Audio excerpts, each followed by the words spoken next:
welcome back to the One Hotspur YouTube channel. I'm Toby from _Spurs Center, and today I'm joined by Samuel from thfc.national. How you doing, Sam? I'm good, yeah. Still can't get over 70 days to the day. Been too long without a manager. I think we can all agree on that. But today we're going to look at some transfer targets. We're making a video on players, but if we don't know who the manager is going to be, these players might be deadline day signings because, you know, that's if we even have a manager for deadline day. It might be Ryan Mason. Yeah, it's like if you don't laugh, you'll cry at this point. But let's jump into it. But it's also, like you were saying, it's hard to tell without a manager because some of these players might not fit the system of the manager we appoint. So hard to know right now, but let's get into it nonetheless. So the players that we're going to be looking at today are Nuno Mazri. I'm probably butchering that awfully. Plays for Ajax, 23 years old. He plays right back. Then we have Takahiro Tomiyasu, who can play center back or right back. Those are like his two main positions, but he can also play as a left back. And he plays for Bologna in Italy, or Bologna. I'm not entirely sure how you say that. Then we have I think it is Bologna. Bologna. And then we have Paulinho, who plays for Sporting in Portugal. He's 25, like a holding midfielder kind of role. Husam Awar, who plays for Lyon in League One. He's also a center midfielder, and he is 22. Next up, we have Jules Koundé, who plays for Sevilla, and he is 22 as well, plays center back. And then last up, we have Dusan Vlahovic, who is 21, plays as a striker for Fiorentina in Serie A. So let's get into it. First off, Nuno Mazri. I'm probably butchering that just awfully, but I would put him in the Ben Davis tier. He struggled for minutes last season with Ajax, and I mean, if he's struggling for minutes in the Eredivisie, I don't think that would translate well to Tottenham in the Premier League. But what do you think, Sam? I've never seen him play before. I can't be, you know, I can't jump to a conclusion when I've never seen him. But yeah, I assume that he's not been playing too much, and I suppose if he can't make the Ajax team, obviously we're better than Ajax because we beat them. No, only joking. We can't use that as our way. But any time to fit that in is beautiful. But but I think seriously, is he going to be any upgrade to Serge Aurier or even Matt Doherty? I doubt it. So yeah, I think Ben Davies is fair at maximum. All right. Next up, we have Takahiro Tomiyasu, and I'll admit I haven't seen him play a lot, although there was a lot of news that's gone around about him, so I've seen a few like highlight videos, which are never a good way to judge a player. But he seems quick, he's strong, and he seems comfortable with the ball at his feet. So for that reason, and because of his versatility, I'd be willing to put him in good. And because his price is rumored to only be 15 million euros, if we got him for that or less, I'd say put him in fantastic. But what do you think, Sam? Maybe I'm being a little overexcited. I've never seen him play a game. I mean, I know a bit more about the next four, but yeah, I've never seen this player before, so yeah, I suppose I can't judge him. Yeah, we've been linked with some like players we've never heard of, which I think next season I'm going to try to watch some more of the other leagues. But did not know either of these two before they were linked to us. They might be playing for Tottenham. You might be watching them for Tottenham, but it's unlikely. So true. And then next up, we have João Palhinha. Like I said, 25, plays for Sporting in Portugal. He's more, like I said, more of a holding mid. So last season, he created 13 chances, which I guess is all right. 47 interceptions, 16 blocked shots, and 38 clearances. So I mean, those are pretty good stats, I'd say. Another one who I haven't seen a ton of. And it's just a position we don't really need. I mean, we're going to have Højbjerg, Skip, Domboy, Lo Celso, who can all play in like that kind of dropped role. So I'd put him in good. What do you It's think? called Paulinho, right? Paulinho. Joao Oh, Paulinho. Paulinho. Okay, well, it'd help if I was looking at the right stats. Yeah, Paulinho. Yeah, I can't find anything. But all I know is that I've never watched him either. So Tottenham are really coming up with players that I've never watched. But I assume he's probably better than those two because I've heard of him for damaging controllers on FIFA. So yeah, obviously that immediately puts him in the Gareth Bale category. Seriously though, I think, like you said, there's midfield. If we're gonna get a player in the midfield, it's got to be a serious upgrade from Lo Celso. Like it can't be someone who's level with him or slightly below him. If we're trying to upgrade the team, we need a Dybala or we need an attacking midfielder, is what I think. I think Daichi Kamada would be a great option. I mean, 15 assists in the Bundesliga last season. I think that really says it all. And like you were saying, Dybala, even I think he's a little out of our budget at this point, but I mean, Dybala a few years ago, I was putting Dybala in my world's best team because he was playing so well. But now I just feel he's gone on a bit of a slip, and perhaps I'm just getting too caught up in the past. But again, Paulinho is the topic here. Perhaps he is, perhaps he's good, but I've never watched him. So yeah, I think good is probably where we're going to put him, but maybe we'll see him playing for Tottenham. Next up, we have Houssem Aouar, who Fabio Paratici is rumored to want for us. So I put him in fantastic because he can play as an attacking midfielder in front of Højbjerg and Skip, or Højbjerg and Ndombele, or Højbjerg and Lo Celso.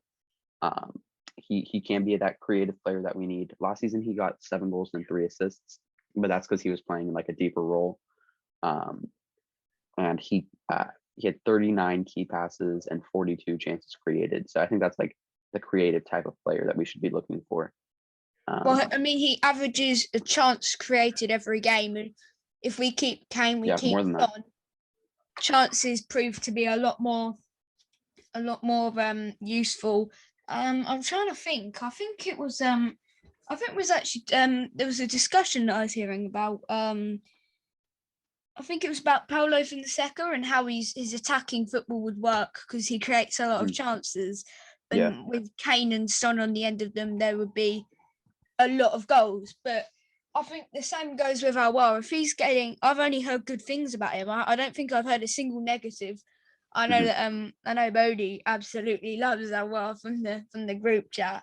But I've only heard good things about him. I've watched him slightly more than the other 3, which I haven't watched at all. But he's quite young too, I believe. So only 22.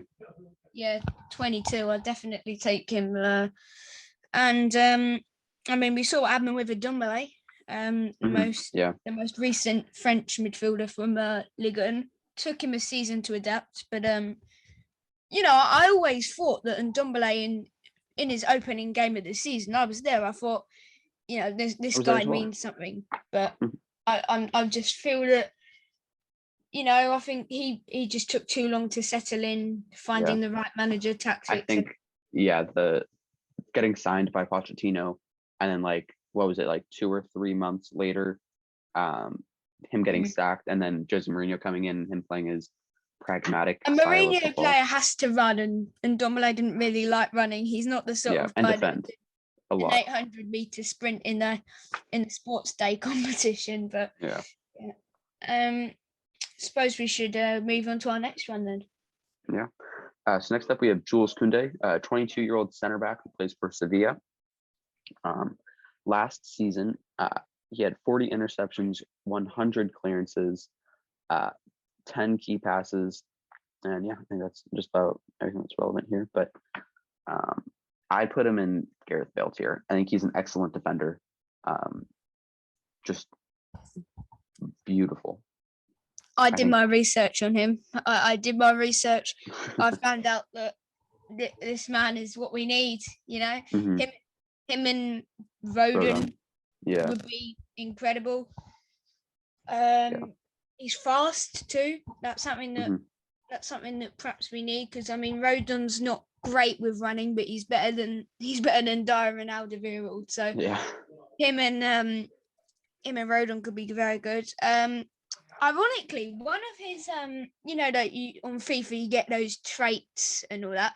Apparently, one of his things that he doesn't do enough is tackle. Now, from what I've seen he's not scared to tackle. He goes in every time, and from what I saw, his highlights videos that I've been watching of him, he wins that ball back so much. No, he does win the ball a lot, and I think he would definitely be a worthwhile signing. I get a lot of banter actually as a Tottenham fan from other teams like Man United fans saying that we are so good, we're going to be signing Jules Koundé, but I'd love to be able to use the ultimate comeback and show him in his Tottenham shirt. But realistically, just like we did with Reguilon last summer. That deal, I'm not sure how we're going to be able to pull that off when there's Real Madrid interested. And at the end of the day, it's Daniel Levy who's got to negotiate with it. And, apart from Fabio Parasici, who I think does care, I don't think Daniel Levy really wants him. I don't think he thinks 60 million would be worthwhile. But I definitely think it is. And anything from Dyer and Sanchez. I don't think we have 60 million to offer. I think if we're going to sign him, it's going to be like Davinson Sanchez plus 20 million or something like that. But I think Roma.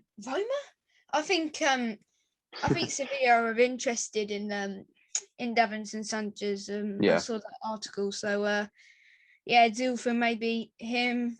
I mean, he's the only decent defender that's at the age where his value is going to be sellable. Dyer is not going to want to, be involved in one of those deals. Sevilla aren't going to want him. I think, like you said, the only one that's gonna be leaving is Sanchez in that deal, or maybe another player like, say, a Harry Winks, perhaps. Even though I don't entirely think that Harry Winks would go. No. I can't really see that happening. Either way, so I think it'd be a great signing, but I think we're perhaps getting a bit too carried away with what this could be when realistically it would be Dyer and Sanchez next back. Next up though, we have Dusan Vlahovic. Like I was saying in the intro, he's 21, plays for Fiorentina in Serie A, and he scored 21 goals and registered 3 assists in 37 matches last season, of which 34 were starts. And we actually have a highlight comp coming on him for the channel soon, so I've seen a lot of him, and I'd put him in fantastic. I think the only way that we're going to sign him is if we sell Kane. Yeah, I was going to mention that actually. That was my first point. I was going to say there's actually no need to sign him. There's no need to go right out and bring Vlahovic in if we've got Kane, unless you're going to play the 4-4-2, which Bodie would love. I don't think it really worked, especially with Vinicius, as I didn't rate him. I mean, I know he scored more goals than Janssen, and but I just didn't think he had the creative spark, and he scored a lot of tap-ins. That was his main source of goals. But then, that being said, tap-ins are, you've got to be there to score them. You know, and speaking of tap-ins, that's kind of a Vlahovic's specialty. I mean, as I was doing the highlight reel, I was noticing how many one-touch finishes he had. So of his 21 Serie A goals, 18 of them were one-touch. One of them was like just an absolute screamer. Or one of his 3 that were like more than one touch was an absolute screamer. One of them was like he got a through ball from like half field, and then he dribbled all the way and chipped the Juventus keeper actually. And then the third one was like a deflected shot that he took a touch and then finished into an open goal. So but then what were people saying about Harry Kane when he was at that age? That's people true. Were calling him tapping merchant. Yeah. Penalty taker. All he does is score penalties and tap-ins. That's true. And he's playing at Fiorentina. I'd like to think that Tottenham's attacking threat is perhaps a bit better than Fiorentina's, and that we've got a more creative spark about ourselves with a a proper But attacking manager like how much of Bielsa that brings. creative spark of ours is from Harry Kane himself? Like, I'm just worried. I think if we do sell Kane and we sign Vlahovic as his replacement, we need to sign a creative midfielder, and or maybe two of them even. Because I mean, if you look back at Kane's early days, he had Eriksson and Dele Alli creating for him. So yeah, I just say, or I mean, not like the very beginning, but like his couple of seasons, like where he started to do really well. He had like two excellent playmakers working with him. So yeah, I just say we need to sign an attacking midfielder, maybe a second attacking midfielder as well, or maybe a right winger. But we need someone to work with him, I think, to take a little bit of pressure off him as well. So Yeah, I agree.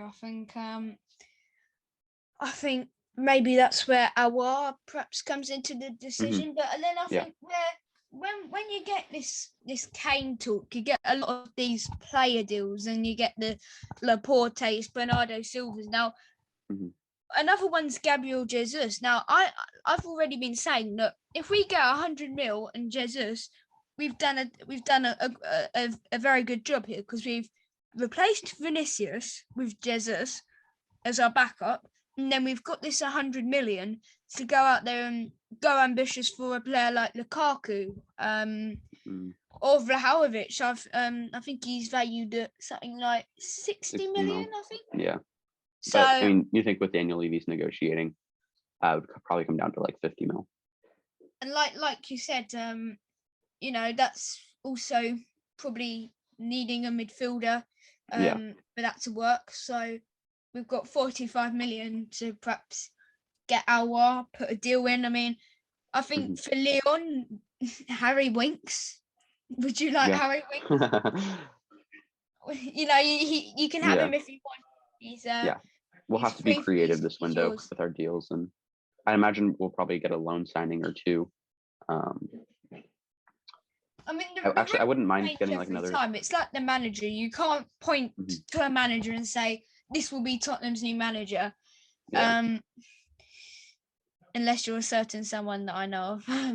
I think you probably know who I'm thinking of, don't you? Yeah. But yeah. I mean, I just I think that the rumors change daily. We'll just have to see what happened, and I agree. maybe we'll end up seeing more of these talks going. I've actually missed it today because we haven't put any Clinton and Jay players in. So that's a bit disappointing. We need to make room for some next time. I'm only coming on if there's a Clinton and Jay player. Well, anyway, I think that was a good video. Thank you all for I think so too. Thank you all for watching. Make sure to hit the like button and subscribe, and hit the bell thing so that you know when we post. And follow us on Twitter. We just made an account. It's at @OneHotspurPod. And follow us on Instagram. We've had that for a while, but we appreciate you all. Thank you for watching. And follow chfc.national. We'll see you in the next one. Come on, you Spurs.